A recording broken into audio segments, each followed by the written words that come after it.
সংগ্রামী উপস্থিতি, আপনারা অধীর আগ্রহে যার কথা শোনার জন্য অপেক্ষা করছেন, বিশ্বনন্দিত মুফাসসির কোরআন শহীদ আল্লামা দেলোয়ার হোসেন সাঈদী সাহেবের কলিজার টুকরা, বাংলাদেশ জামাতে ইসলামী কর্তৃক মনোনীত তথা গণমানুষের মনোনীত পিরোজপুর 1 আসনের সংসদ সদস্য পদপ্রার্থী, সাবেক উপজেলার সফল চেয়ারম্যান, জিয়ানগর উপজেলার সফল চেয়ারম্যান, আল্লামা সাঈদী ফাউন্ডেশনের সম্মানিত ভাইস চেয়ারম্যান, জননেতা আলহাজ মাসুদ সাঈদী, জননেতা আলহাজ মাসুদ সাঈদী তাকে তার গুরুত্বপূর্ণ বক্তব্যের জন্য বিনীতভাবে অনুরোধ করছি।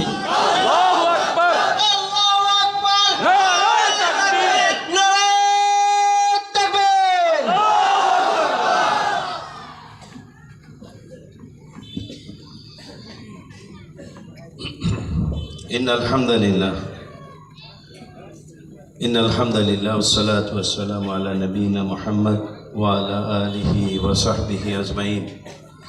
أعوذ بالله من الشيطان الرجيم. بسم الله الرحمن الرحيم. قل جاء الحق وزهق الباطل إن الباطل كان زهوقا. الآية.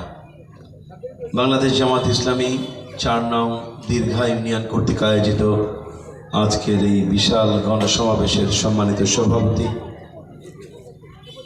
দীর্ঘা ইউনিয়নের সম্মানিত সভাপতি মাওলানা মাহবুবুর রহমান, মঞ্চে উপবিষ্ট বাংলাদেশ জামাত ইসলামীর পিরোজপুর জেলা শাখার সম্মানিত নায়েবে আমির মজলুম জননেতা মাওলানা আব্দুর রব, উপস্থিত আছেন নাজিরপুর উপজেলার সম্মানিত আমির মাওলানা আব্দুর রাজ্জাক, সম্মানিত সেক্রেটারি কাজী মুসলিম উদ্দিন, উপস্থিত আছেন সাবেক ছাত্রনেতা প্রথিতযশা আইনজীবী নাজিরপুর ফাউন্ডেশনের সম্মানিত চেয়ারম্যান অ্যাডভোকেট আবু সাঈদ মোল্লা। বক্তব্য রেখেছে বাংলাদেশ ইসলামী ছাত্র শিবিরের নাজিরপুর উপজেলা শাখার সম্মানিত সভাপতি শেখ আবু হানিফ, মঞ্চে উপবিষ্ট অন্যান্য নেতৃবৃন্দ, আমার সামনে উপবিষ্ট দীর্ঘা ইউনিয়নের সম্মানিত কলিজার ভাইয়েরা, পর্দার আড়ালের মা ও বোনেরা, আসসালামু আলাইকুম ওয়া রাহমাতুল্লাহি ওয়া বারাকাতুহু। কেমন আছেন আপনারা? আলহামদুলিল্লাহ। আলহামদুলিল্লাহ। আল্লাহ তাআলার সীমাহীন দয়া, আল্লাহর শুকরিয়া আদায় করে শেষ করা যাবে না যে আল্লাহ রাব্বুল আলামিন আমাদেরকে আজকে এই প্রকাশ্য ময়দানে এত হাজার হাজার মানুষের উপস্থিতিতে বাংলাদেশ জামাত ইসলামের ব্যানারে আমাদেরকে এখানে আসার, কিছু কথা শোনার, কিছু কথা বলার তৌফিক এনায়েত করেছেন। আলহামদুলিল্লাহ। আজ থেকে 3 মাস আগে এরকম এই মাঠে জামাত ইসলামের ব্যানারে একটা সমাবেশ করতে পারবো, এই স্বপ্ন কে কে দেখেছেন? হাত তোলেন। কেউ দেখেননি? কেউ দেখতে পারেননি? এরপরেও স্বপ্ন দেখেননি। স্বপ্ন না দেখার পরেও যে মহান রব আমাদেরকে আজকে এখানে বসার তৌফিক দিলেন, সেই মহান রবের শুকরিয়া একটু আগে যেভাবে আলহামদুলিল্লাহ বললেন, তাতে কি শুকরিয়া আদায় হলো? তাহলে হৃদয়ের সকল মাধুরী দিয়ে, সকল শক্তি দিয়ে মহান রবের শুকরিয়া আদায় করি। আসুন বলি আলহামদুলিল্লাহ। আল্লাহর প্রশংসা, আমাদের আদায় করা এই প্রশংসা আরশে আজিমে পৌঁছে যাক। প্রিয় ভাইরা, 1971 সালে বাংলাদেশ স্বাধীন হয়েছিল। রক্তক্ষয়ী সংঘর্ষের মধ্য দিয়ে, একটি তুমুল আন্দোলনের যুদ্ধের মধ্য দিয়ে এই দেশটি স্বাধীন হয়েছিল। আমরা ভেবেছিলাম যে আমরা একটি শোষণ বঞ্চনাহীন বৈষম্যহীন একটি রাষ্ট্র বোধহয় পেয়েই গেলাম, কিন্তু দেশ স্বাধীনের 53 বছর পরেও আমাদেরকে আমাদের মৌলিক যে অধিকার রাষ্ট্রের নাগরিক হিসেবে, সেই অধিকার বাস্তবায়নের জন্য, আমাদের ভোটের অধিকার বাস্তবায়নের জন্য, আমাদের কথা বলার অধিকার বাস্তবায়নের জন্য আমাদেরকে আন্দোলন করতে হয়েছে। সর্বশেষ এই 2024 সালের 5ই আগস্ট আমাদের ছাত্র জনতা তাদের বুকের তাজা রক্ত ঢেলে দিয়ে আমাদেরকে দ্বিতীয় আরেকটি স্বাধীনতা এনে দিয়েছে। যদি 1971 সাল থেকে নিয়ে শুরু করে 2024 সাল পর্যন্ত দেশ সুশাসনের উপরে পরিচালিত হতো, যদি দেশ দুর্নীতিমুক্ত হতো, যদি দেশের সৎ ও যোগ্য নাগরিকের নেতৃত্বে পরিচালিত হতো, তাহলে কি 24শে আগস্ট আমাদের এই কলিজার টুকরা ছাত্র সন্তানদের জীবন দিতে হতো? তাহলে প্রমাণিত হয় যে দেশ সঠিক পথে ছিল না। সঠিক পথে ছিল না বলেই 5ই আগস্টে আমাদেরকে দ্বিতীয় আরেকটি স্বাধীনতা অর্জন করতে হয়েছে। এবং 5ই আগস্টের পর থেকে বিশেষ করে 2006 সালের 28শে অক্টোবর ফ্যাসিস্ট স্বৈরাচার খুনি হাসিনার নির্দেশে বাংলাদেশের রাজধানী ঢাকার পল্টনে লগি বৈরার তাণ্ডবে যেভাবে শত শত মানুষকে উপর নির্যাতন করা হয়েছে, শত মানুষকে শহীদ করা হয়েছে, সেই শহীদের পর থেকে বাংলাদেশ যেভাবে পথ হারিয়েছিল সেই পথ আবার ফিরে পেয়েছে 5ই আগস্টে।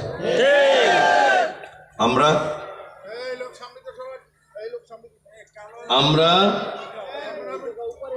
আওয়ামী লীগের গুম খুম নির্যাতনের শিকার ছিলাম বাংলাদেশের 18 কোটি জনতা। শুধুমাত্র খুনি হাসিনার পদলেহন যারা করতে পেরেছে, খুনি হাসিনার গোলামি যারা করেছে, খুনি হাসিনার দোসর যারা ছিল, তারা বাদে বাংলাদেশের 18 কোটি জনতা ছিল নির্যাতিত, নিষ্পেষিত, জুলুম এবং জেল হামলা মামলা শিকার। আমি যদি আজকে আমার এই সামনে উপবিষ্ট আমার এই সম্মানিত দীর্ঘ ইউনিয়নবাসীকে জিজ্ঞেস করি যে আপনাদের মধ্যে মামলার আসামি নাই এমন কে কে, সম্ভবত হাত খুব কমই উঠবে, ঠিক না? আমাদের জিয়ানগর উপজেলায় 10 বছরের বাচ্চা থেকে 90 বছরের বৃদ্ধ পর্যন্ত, এই যে আমার সম্মানিত সাবেক আমির এখানে বসা, তিনিও হত্যা মামলার আসামি। এই মঞ্চে যারা উপবিষ্ট আমার মনে একজনও নেই যিনি মামলার আসামি না। আমার নায়েবে আমির, উনি তো মজলুম জননেতা, কতবার তিনি জেলে গিয়েছেন, তার সঙ্গে জেল খাটার একটা সৌভাগ্য আমারও হয়েছে। একসঙ্গে দুজন জেল পার্টনার আপনার। ওনাকে চাকরি থেকেও বরখাস্ত করা হয়েছে। তাহলে এই হামলা মামলা জুলুম নির্যাতন কেন ছিল? কেন ছিল? বাংলাদেশ জামাত ইসলামীর কোনো একজন নেতা কর্মী কোনো সন্ত্রাসী কর্মকাণ্ড করেছে এর কোনো উদাহরণ আছে? জুলুম নির্যাতন করেছে উদাহরণ আছে? দুর্নীতি করেছে কোনো উদাহরণ আছে? তাহলে কেন জামাত ইসলামীকে টার্গেট করে কেন তাদের নেতা কর্মীদের উপরে জুলুম নির্যাতন চালানো হয়েছিল? কেন কেন কোরআনের পাখি আল্লামা সাঈদীকে 13 বছর কারাগারে থাকতে হয়েছে? তার জবাব নিশ্চয়ই আপনারা জানেন। তার জবাব একটাই, এই জামাত ইসলামী এবং আল্লামা সাঈদী তারা বাংলাদেশে একটি কল্যাণময় ইসলামী রাষ্ট্র কায়েম করতে চেয়েছে, এটাই তাদের অপরাধ। তারা ভারতের আগ্রাসী সন্ত্রাসের বিরুদ্ধে সর্বাগ্রে যারা ভূমিকা রেখেছিল তারাই জামাত ইসলামীর নেতারা। সুতরাং ভারতের প্রেসক্রিপশনে খুনি হাসিনা জামাত ইসলামীকে টার্গেট করে জামাত ইসলামীর বিরুদ্ধে যত ষড়যন্ত্র, যত মামলা হামলা এবং ফাঁসি শুধু জামাত নেতাদেরকে টার্গেট করে করেছিল। এরপরেও 17টি বছর জামাতের একজন নেতা বাংলাদেশ ছেড়ে পালিয়ে গেছে না বলে? আমরা 17 বছর এই দেশকে ভালোবেসে এই দেশে ইসলাম কায়েম করবে এই স্বপ্ন বুকে ধারণ করে সকল ষড়যন্ত্র, সকল হামলা মামলা সহ্য করে আমরা এই দেশেই থেকে গেছি, কেউ পালিয়ে যাবে। কিন্তু ওরা 17 মিনিট টিকতে পারে। 17 মিনিটের মধ্যেই শেখ হাসিনা তার আঙ্গা বাচ্চা নিয়ে ভারতে পালিয়ে গেছে। সৎ সাহস থাকলে দেশে থাকতেন, বিচারের মুখোমুখি হতেন, প্রমাণ করতেন আপনি দেশপ্রেমিক। কিন্তু উনি একটা জিনিস প্রমাণ করেছেন, কি জানেন? উনি পালানোর আগে উনি বলতেন, শেখের মেয়ে পালাতে জানে না। শুনছেন না আপনারা? বলছে শেখের মেয়ে পালাতে জানে না। তাহলে যিনি পালালেন তাহলে তিনি শেখের মেয়ে না। ঠিক না, মুসলমানই তো এক কথা বলছে পালাবে না, তাহলে যে পালাইছে সে শেখের মেয়ে না। প্রিয় ভাইরা, শেখ হাসিনার জুলুম নির্যাতনের শিকার হয়েছে বাংলাদেশের 18 কোটি মানুষ। শুধু তাই না, এই বাংলাদেশকে তারা ধ্বংস করে দিয়েছে। বাংলাদেশের সকল সাংবিধানিক প্রতিষ্ঠানগুলিকে তারা ধ্বংস করেছে, অর্থনীতিকে ধ্বংস করেছে। এক সময় বাংলাদেশকে বলা হতো তলাবিহীন ঝুড়ি, সেই তলাবিহীন ঝুড়িতেই তারা বাংলাদেশকে পরিণত করে পালিয়েছে। 1981 সালে শেখ হাসিনা ভারত থেকে বাংলাদেশে এসেছিল। এখন তো আমার কাছে মনে হয় 1981 সালে শেখ হাসিনা বাংলাদেশে এসেছিল ভারতের এজেন্ডা বাংলাদেশে বাস্তবায়ন করার জন্য। এবং আশ্চর্য বিষয়, তার বাংলাদেশ ধ্বংস করার পরিকল্পনা শেষ করে সে ভারতেই পালিয়ে গেছে। আপনাদের কলিজার মানুষ, কোরআনের পাখি আল্লামা সাঈদী বলেছিলেন, তোমরা যারা বাড়াবাড়ি করছো, আলেমদের উপর নির্যাতন করছো, বেশি বাড়াবাড়ি করো না। দেশের জনগণ গাছের মূল ধরে এমন ঝাঁকি দেবে, মামু বাড়ি দিল্লি গিয়ে পড়বা। কোরআনের পাখির সেই কথা আজকে সত্যিতে পরিণত হয়েছে, মামু বাড়ি দিল্লিতে গিয়ে পড়েছে। অনেকে আবার অন্য কথা বলে, সে কথা আমি বললাম না। অনেকে আবার বলে স্বামীর বাড়িতে গিয়েছে। যাই হোক প্রিয় ভাইরা, আমরা আমাদের ভাইরা বাংলাদেশে এখন সকল দেশপ্রেমিক, জাতীয়তাবাদে বিশ্বাসী, ইসলামী মূল্যবোধে বিশ্বাসী সকল দল আওয়ামী লীগকে নিষিদ্ধ ঘোষণার দাবি করে। আপনারা করেন? কারা কারা করেন দেখি তো।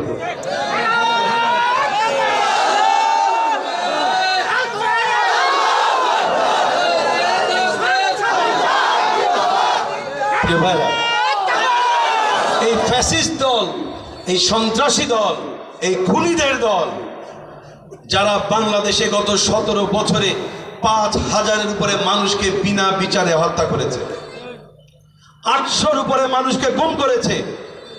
আমি নিজে এক শহীদের সন্তান, এখানে আর এক শহীদের সন্তান ওই গেল রায়ান বক্তব্য রেখে গেছে।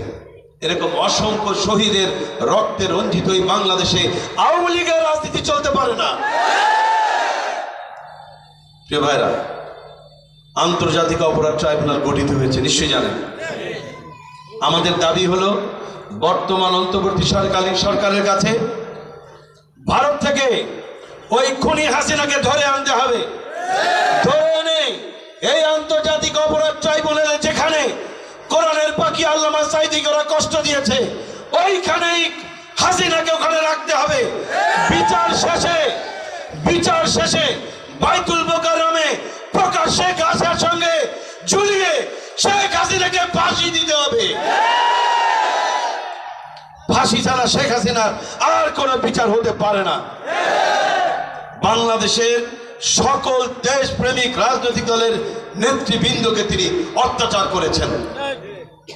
বেগম খালেদা জিয়া 3 বছরের 3বারের প্রধানমন্ত্রী, তাকে এতিমের টাকা আত্মসাতের দায়ে তাকেও জেল খেটিয়েছে প্রায় 10 বছর। সুতরাং বাংলাদেশের কোনো রাজনৈতিক দল এই দেশে টিকে থাকুক সেটা সে চায়নি, কারণ ভারত চায়নি বলে শেখ হাসিনাও চায়নি। প্রিয় ভাইরা, আমরা এই সমাজে, এই দেশে, এই রাষ্ট্রে সৎ এবং যোগ্য নাগরিকের একটি কল্যাণময় ইসলামী রাষ্ট্র গঠন করতে চাই। আর এই গঠন করতে চাই বলেই সবার আগে কিছু সৎ এবং যোগ্য লোক তৈরি করতে হবে। আর এই সৎ ও যোগ্য লোক তৈরি করার বাংলাদেশের সেরা একটি ফ্যাক্টরি আছে, একটা কারখানা আছে। নাম কি জানেন? কি নাম? আমি শুনি নাই, এবার শুনতে পারছি। বাংলাদেশ এই সৎ ও যোগ্য নাগরিক তৈরির ফ্যাক্টরি থেকে কেমন লোক তৈরি হয়েছিল একটু ধারণ দিব।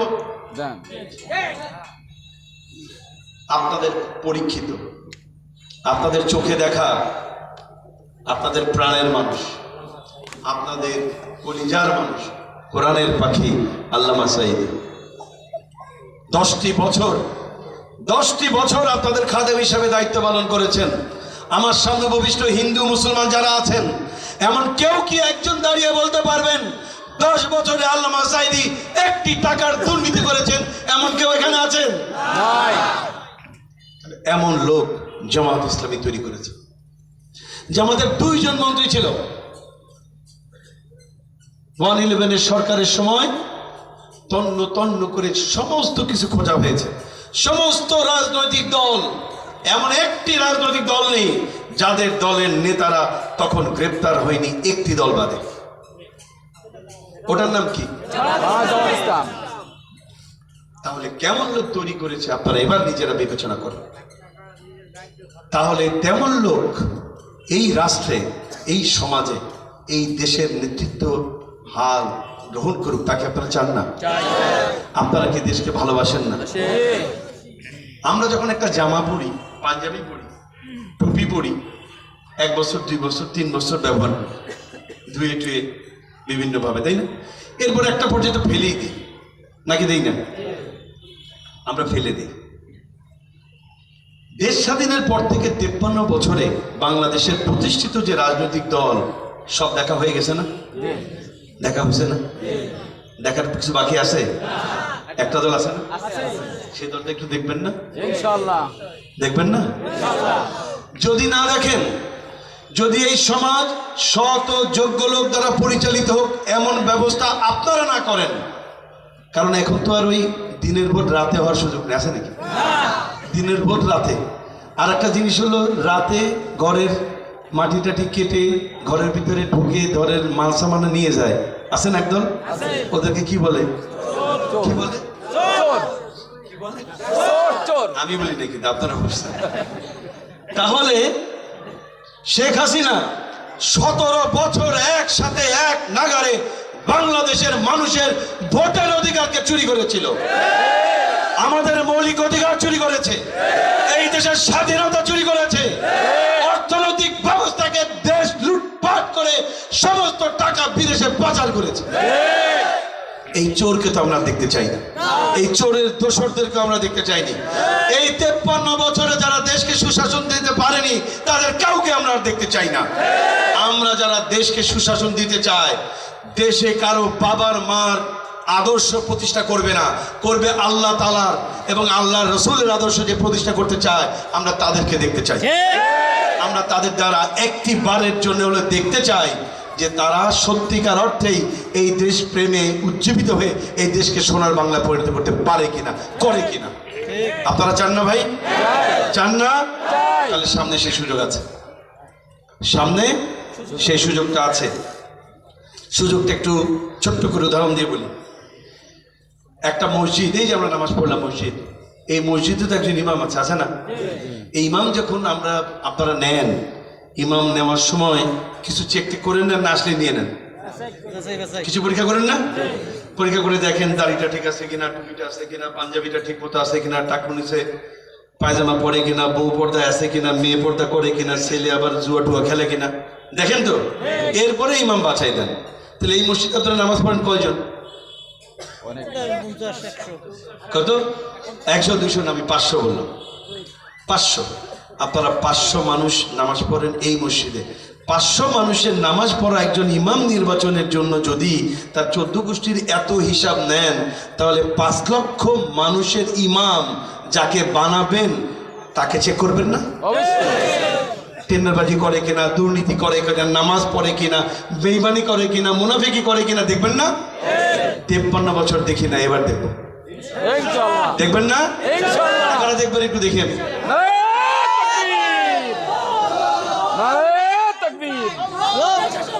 প্রিয় ভাইরা, আমরা হিন্দু, বৌদ্ধ, খ্রিস্টান সবাই মিলে এই দেশটাকে গঠন করতে চাই।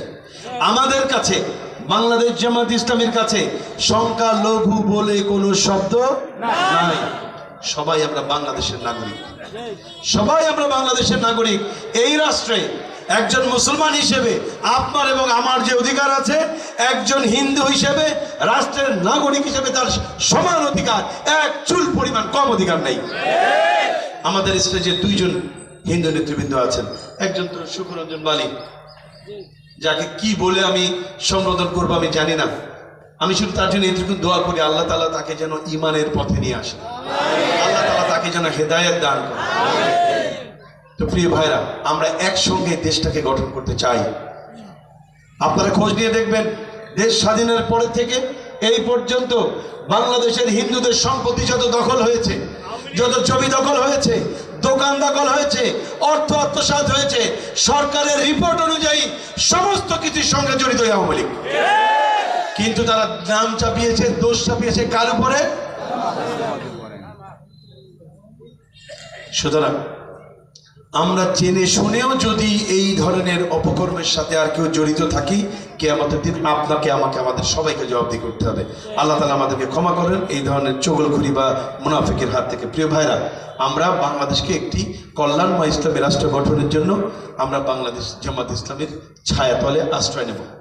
এই জামাত ইনশাআল্লাহ বাংলাদেশকে একটি সোনার বাংলাদেশ হিসাবে এই বাংলাদেশের মানুষের কাছে উপহার দেবে। সেই জন্য যে মানুষগুলি যোগ্য এবং সোনার মানুষ দরকার, সেই জন্য যেটা দরকার বেশি বেশি করে জামাতের সঙ্গে সম্পৃক্ত হওয়া। আপনি যদি জামাত ইসলামীর সঙ্গে না মেশেন, না বসেন, তাদের বৈঠকে না বসেন, তাদের কথা না শোনেন, তাতে বুঝবেন কিভাবে অন্য দল আর এই দলের মধ্যে পার্থক্যটা কোথায়? তাহলে বেশি বেশি করে আমাদের প্রোগ্রামগুলিতে আসতে হবে। আর যে মানুষটার ভালোবাসায় আপনারা এত ভালোবাসেন, সেই মানুষটা যে দল করলো, সেই মানুষটা কোনো খারাপ দল করতে পারে? বলেন, এই মানুষটা দুর্নীতি করেন নাই, ওই দলই তো তাকে শিখাইছে দুর্নীতি না করার জন্য। যে মানুষটাকে এই দুর্নীতি না করা শিখালো যে দল, সেই দলটা আপনি আমি করবো না? তাহলে কি আজকে খোলা ময়দানে আল্লাহকে সাক্ষী রেখে মুসলমান যারা আছি, আমরা ওয়াদা করতে পারি আজকে থেকে ইসলাম বাস্তবায়নের স্বপ্ন বুকে ধারণ করে বাংলাদেশকে একটি কল্যাণময় ইসলামী রাষ্ট্র বাস্তবায়নের জন্য জামাত ইসলামীর ব্যানারে আমরা অংশগ্রহণ করব। এই ওয়াদা আমরা করতে পারি? পারি। আল্লাহ তাআলা এই হাতগুলোকে কবুল করেন। প্রিয় ভাইরা, আমার জন্য দোয়া করবেন। আমি 5টি বছর পরীক্ষা দিয়েছি। আমার সম্মানিত আর সাবেক আমির তিনি বলেছেন, 5 বছর আমি পরীক্ষা দিয়েছি। জিয়ানগর উপজেলার চেয়ারম্যান ছিলাম। আপনাদের এখান থেকে কত কিলোমিটার? কত? 70 না 14-15 50 কিলোমিটার আনুমানিক। 50 কিলোমিটারের খবর আসতে, জিয়ানগরের খবর নাজিপুরে আসতে কয় বছর লাগে? একদিন লাগে না। আমি চেয়ারম্যানের দায়িত্ব ছেড়েছি 2019 সালে। 2014 সালে দায়িত্ব গ্রহণ করেছিলাম। 2014 থেকে আজকে 2024, তাহলে গেল 10 বছর। 10 বছরে সাইদি সাহেবের ছেলে উপজেলা চেয়ারম্যান ছিল, তিনি 10 টাকার দুর্নীতি করেছেন। কে কে শুনেছেন? আলহামদুলিল্লাহ, আমি একটা পরীক্ষা দিয়েছি। এই পরীক্ষা দেওয়ার জন্য আমার কলিজার ভেতরে আল্লাহর যে ভয় থাকা দরকার ছিল, সেই ভয় আমার কলিজায় ঢুকিয়েছে বাংলাদেশ জামাত ইসলামী। কারণ আমাদেরকে এই শিক্ষা দিয়েছে, জনগণের সম্পদ, রাষ্ট্রের সম্পদ খাওয়া আর জাহান্নামের আগুন খাওয়া সমান কথা। সুতরাং এই জামাত ইসলামীতে দলে দলে যোগ দেওয়ার জন্য আপনাদের কাছে আজকে আমার উদাত্ত আহ্বান থাকবে। যদি আপনারা আল্লামা সাঈদীকে সত্যিকারে মুখে ভালো না বেশে, শব্দটা বুঝবেন ভালো করে, যদি আপনারা আল্লামা সাঈদীকে মুখে ভালো না বেশে মনের ভালোবাসা বাসেন, তাহলে তিনি যে দলটি করতেন সেই দলটি করাও আপনাদের নৈতিক দায়িত্ব। সেই দলে অংশগ্রহণের উদাত্ত আহ্বান জানিয়ে আমি নিজে আপনাদের জন্য দোয়া চেয়ে, এবং এই পিরোজপুর, এই যে আল্লামা সাঈদীর স্বপ্নের একটি পিরোজপুর, এই স্বপ্নের পিরোজপুরের জন্য আল্লামা সাঈদীর উন্নয়নের যে রোড ম্যাপ ছিল, আল্লামা সাঈদীর যে স্বপ্ন ছিল, সেই স্বপ্ন বাস্তবায়নের যোগ্যতার জন্য আমি আপনাদের কাছে দোয়া কামনা করে আজকের মতো আমার বক্তব্য এখানে শেষ করছি। আসসালামু আলাইকুম ওয়া রাহমাতুল্লাহি ওয়া বারাকাতুহু। আজান হবে একটু পরে, নামাজ না পড়ে কেউ যাবেন না। আসসালামু আলাইকুম।